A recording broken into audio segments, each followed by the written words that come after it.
Good evening, folks. I know I haven't talked to you for a long time, but I had a special reason for doing this video tonight.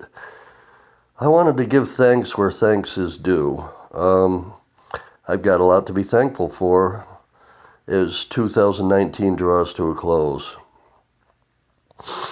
First and foremost, on April 1st of this year, I received a call from a young lady who identified herself as my niece. Well, quite frankly, I had no idea who she was at the time, but it turns out she is the daughter of my beloved baby sister Ruth Garrison Ramirez, who I had not seen or heard from in over 50 years.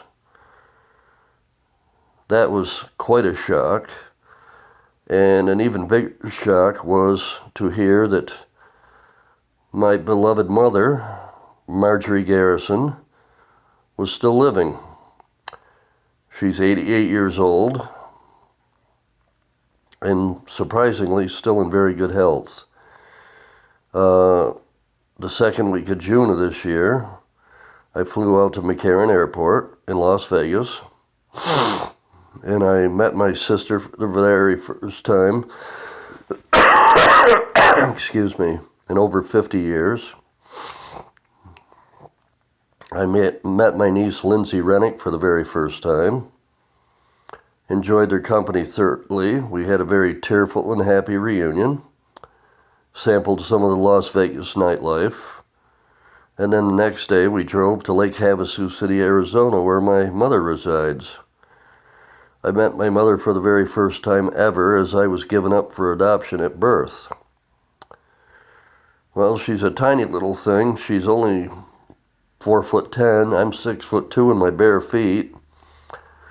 She's got piercing blue eyes. I got those from her, as well as my sister Ruth did as well. All I know is that she told me I bore an uncanny resemblance to my biological father, which in fact I really do. She also told me that she'd given up any hope of ever seeing me again. Excuse me again.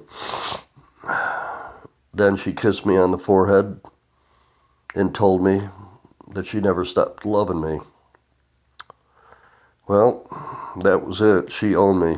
I melted into a puddle. She cried, I cried. It was a very happy, happy time. And I enjoyed the time I did spend with my mom tremendously.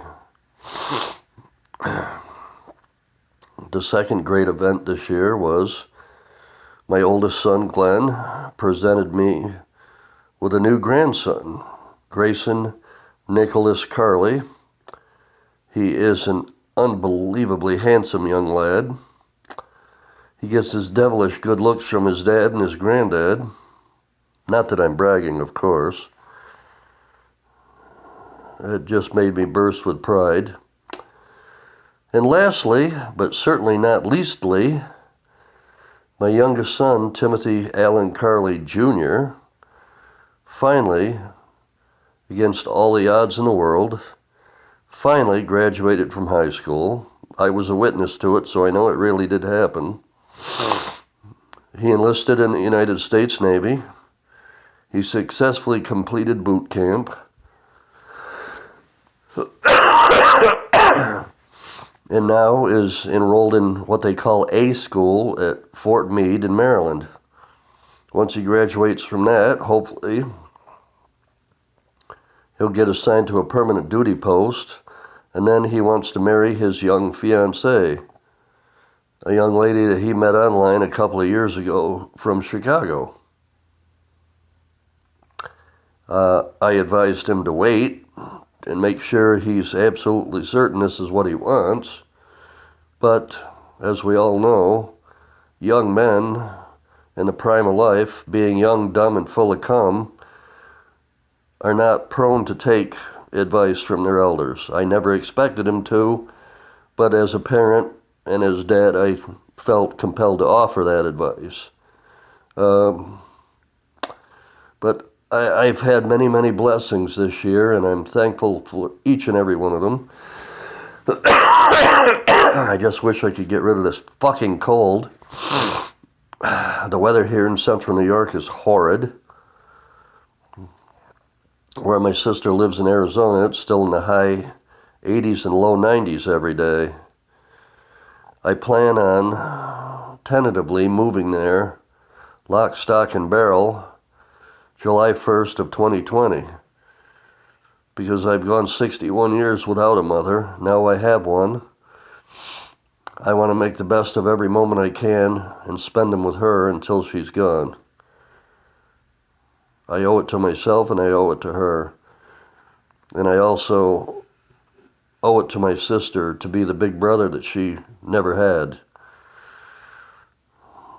Well, obviously through no fault of our own. It was circumstances being what they were, but needless to say, I've been given my biological family back, and believe me, brother, I'm going to run with it. Thank you for listening to this old man ramble. I love you guys. Thank you for the support. And I'll talk to you again soon. Bye.